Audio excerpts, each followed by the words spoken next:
નમસ્કાર. દિવસભરના તાજા સમાચારોમાં તમારું સ્વાગત છે. તમારી સાથે હું છું પિનલગીરી ગોસ્વામી.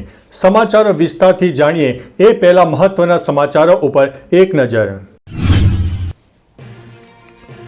મિત્રો, આજની વિડીયોમાં સૌપ્રથમ વાત કરીશું રાહુલ ગાંધીને ગિફ્ટ આપનાર વ્યક્તિના ઘરે દરોડા.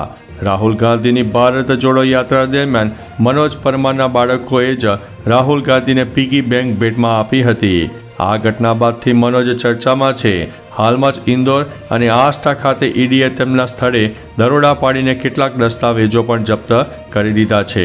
મિત્રો, અન્ય મહત્વના સમાચારની વાત કરીએ તો ગૂગલ ટોપ 10 સર્ચમાં હિના ખાનનું નામ આવતા અભિનેત્રી નાખુશ થઈ છે. હાલમાં જ ગૂગલે દુનિયાના એવા 10 સ્ટાર્સના નામ જાહેર કર્યા છે જેમને 2024માં સૌથી વધુ સર્ચ કરવામાં આવ્યા છે. આ યાદીમાં હિના ખાનનું નામ પણ સામેલ છે. તે તેની બીમારી કેન્સરને કારણે સૌથી વધુ સર્ચ કરવામાં આવી છે. સોશિયલ મીડિયા પર લોકો તેને અભિનંદન આપી રહ્યા છે. જોકે હિના તેનાથી ખુશ નથી. પોસ્ટ શેર કરીને તેણે કહ્યું છે કે આ તેના માટે ખુશી કે ઉપલબ્ધિની વાત નથી. મિત્રો, અન્ય મહત્વના સમાચારની વાત કરીએ તો કન્નડ અભિનેતાને ધરપકડના 6 મહિના પછી જામીન મળ્યા છે. રેણુકા સ્વામી હત્યા કેસના મુખ્ય આરોપી કન્નડ અભિનેતા દર્શન થુગુદીપાને મોટી રાહત આપતા કર્ણાટક હાઈકોર્ટે શુક્રવારે જામીન આપી દીધા છે. દર્શનની સાથે પવિત્રા ગૌડા સહિત કેસના અન્ય તમામ આરોપીઓને પણ જામીન મળી ગયા છે. દર્શન હાલમાં વચગાળાના જામીન પર બહાર છે અને કમરના દુખાવા માટે બેંગ્લોરની એક હોસ્પિટલમાં તેમની સારવાર ચાલી રહી છે. મિત્રો, અન્ય મહત્વના સમાચારની વાત કરીએ તો હવે નકલી કિન્નરો મામલે મોટી ફરિયાદ દાખલ કરવામાં આવી છે.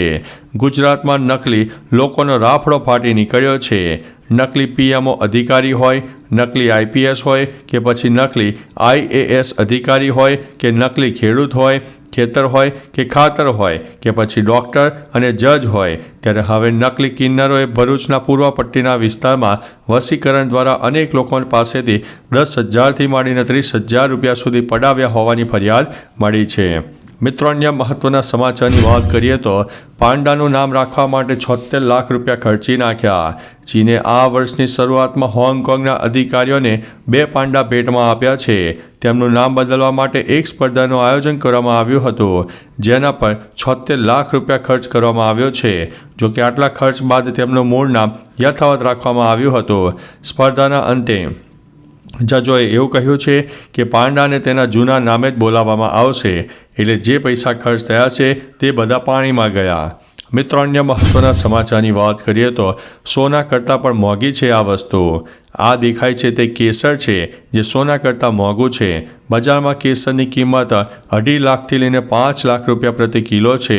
તેના 1.5 લાખ ફૂલમાંથી માત્ર 1 કિલોગ્રામ કેસર નીકળે છે. દરેક ફૂલમાંથી માત્ર 3 કેસર મળે છે. તેની ખેતી જમ્મુના કિસતવાડ અને કાશ્મીરના પમપુરના કેટલાક વિસ્તારોમાં થાય છે. મિત્રો, અન્ય મહત્વના સમાચારની વાત કરીએ તો માત્ર બુમરાહ ઉપર નિર્ભર ન રહો. પૂર્વ ભારતીય ક્રિકેટર સુનિલ ગાવસ્કરે ભારતીય ટીમને મહત્વની સલાહ આપી છે. તેમણે કહ્યું છે કે ભારતીય બોલિંગમાં હાલમાં જ માત્ર જસપ્રીત બુમરાહ પર નિર્ભર છે, પરંતુ મોહમ્મદ સિરાજ પણ સારો બોલર છે. તેણે એક ઇનિંગમાં 5 બેટ્સમેનોને આઉટ કરવા પડશે. જો સિરાજ આમ કરવામાં નિષ્ફળ જશે તો બુમરાહ પર દબાણ આવશે. હર્ષિતે પર્થમાં સારી બોલિંગ પણ કરી હતી, પરંતુ એડિલેડમાં ટેસ્ટ મેચમાં તે નિષ્ફળ રહ્યો હતો. મિત્રો, અન્ય મહત્વના સમાચારની વાત કરીએ તો અલ્લુ અર્જુન જેલમાંથી બહાર આવ્યો. અલ્લુ અર્જુન જેલમાંથી રાત વિતાવીને બહાર આવી ગયા છે. તેના સસરા અને પિતા તેને લેવા આવ્યા હતા. પુષ્પા 2ના પ્રીમિયર દરમિયાન એક મહિલાના મોતના કેસમાં તેલંગાણા હાઈકોર્ટમાં અલ્લુ અર્જુનને જામીન મળ્યા હતા. પછી તેને શનિવારે સવારે જેલથી છોડાવવામાં આવ્યો હતો. તો ચાલો મિત્રો, ફરીથી દેશ અને દુનિયાના સુપરફાસ્ટ સમાચાર લઈને મળતા રહીશો. ત્યાં સુધી અમને રજા આપશો. નમસ્તે.